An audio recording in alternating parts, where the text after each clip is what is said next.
प्यारे युवा, देश के सामने, देश के नौजवानों के सामने नशा एक बहुत बड़ा संकट बनता जा रहा है। नशा मुक्त भारत ये हम सबका सामूहिक दायित्व होना चाहिए। हमारे उज्जवल भविष्य के लिए हमारी युवा पीढ़ी मजबूत हो, हमारा युवा सामर्थ्य हमारे देश के लिए काम आए, इसलिए नशा मुक्त भारत। पिछले दिनों माय भारत के वॉलंटियर्स ने, देश के एनजीओ ने, देश के सामाजिक सांस्कृतिक संगठनों ने, देश के आध्यात्मिक पुरुषों ने मिलकर के नशा मुक्त भारत का 100 सप्ताह का एक कार्यक्रम तय किया है। 100 सप्ताह तक एक अभियान चलने वाला है। मैं हर परिवार को कहना चाहता हूं कि आप भी इस अभियान का हिस्सा बने, आप इसके साथ जुड़िए और देश के नशा मुक्त भारत के सपने को पूरा करने के लिए आप आगे आइए। मेरे प्यारे देशवासियों,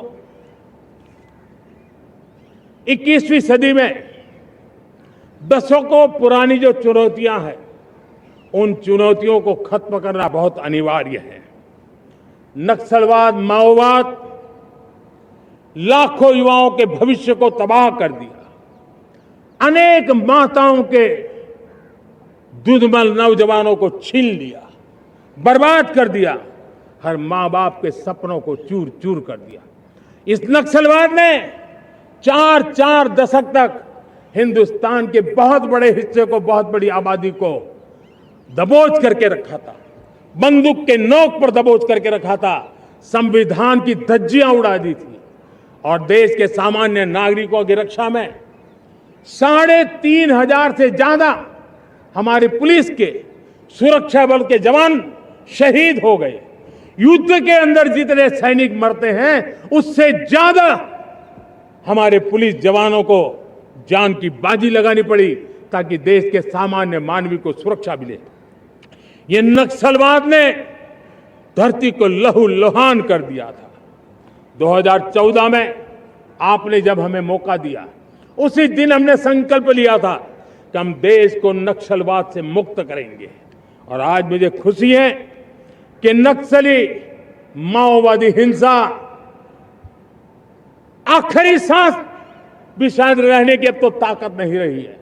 पूरी तरह उसे खत्म करने की दिशा में जहां पर कभी नक्सलवादियों की गोलियां चलती थी, जहां पर कभी धरती रक्त रंजित रहा करती थी, आज उसी नक्सल क्षेत्रों में, उसी इलाकों में नक्सल मुक्त होने के कारण विकास, विश्वास और प्रयास का तिरंगा लहरा रहा है। मेरे प्यारे देशवासियों, लेकिन इस चुनौती को हमने कम नहीं आंकना है। इस चुनौती से हमें और भी सावधान रहने की जरूरत है। वर्षों तक देश की सत्ता में माओवादी सोच के लोग गलियारों में अपनी जगह बना करके बैठे थे। सरकारी कमेटियों में सलाहकार के रूप में भी ये माओवादी सोच ने नीतियों को प्रभावित किया था। मेरे प्यारे देशवासियों, जंगलों में हमें हथियारी नक्सलों का खात्मा बुलाने में, उस संकट से देश को मुक्त कराने में सफलता मिली है।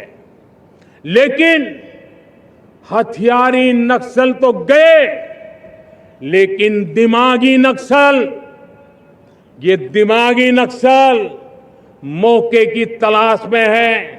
हिंसा, अराजकता के वो रास्ते खोज रहे हैं, समाज को गलत राह पर घसीटने के लिए भांति भांति के दांव कर रहे हैं।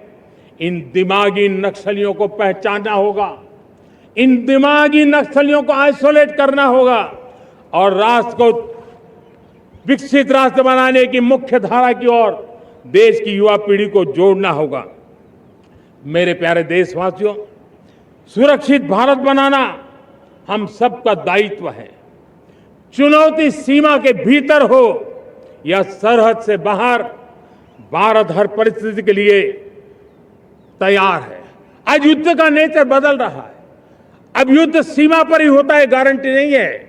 आज युद्ध सीमा के अंदर, कहीं रिफाइनरी पे जाकर के, कहीं बैंकिंग सेक्टर को जाकर के, कहीं डेटा सेंटर को जा करके एक प्रकार से लड़ाई का नया रूप, इंफ्रास्ट्रक्चर तोड़े जा रहे हैं, फैक्ट्रियां तोड़ी जा रही है। हमने मिशन सुदर्शन चक्र की पिछले सालों घोषणा की थी, बहुत तेजी से उस पर काम चल रहा है। आज डिफेंस एक्सपोर्ट हमारा करीब 50 गुना बढ़ा है। करीब 100 देशों में हमारे अस्त्र शस्त्र पहुंच रहे हैं। वैश्विक पटल पर भारत की प्रतिष्ठा धीरे धीरे बढ़ रही है। बदलते हुए समय में अस्त्र शस्त्र की तरफ काम करना है, सैन्य बलों का सामर्थ्य बढ़ाना है, लेकिन साथ साथ नागरिकों को भी तैयार करना होगा। पिछली शताब्दी के युद्धों के अनुरूप जो सिविल डिफेंस की व्यवस्थाएं हमारे देश में विकसित हुई है, वो कालबाह्य हो चुकी है। और इसलिए मैं आज लाल किले से घोषणा कर रहा हूं कि हम आने वाले दिनों में सिविल डिफेंस का एक वाइब्रेंट नेटवर्क खड़ा करेंगे। आधुनिक व्यवस्थाओं से उनको परिचित कराएंगे। आधुनिक संकटों से नागरिकों को रक्षा करने की क्या व्यवस्था हो सकती है, एक बहुत बड़ा वॉलंटरी फोर्स सिविल डिफेंस का आधुनिक चुनौतियों को पार करने वाला हम बनाने वाले हैं।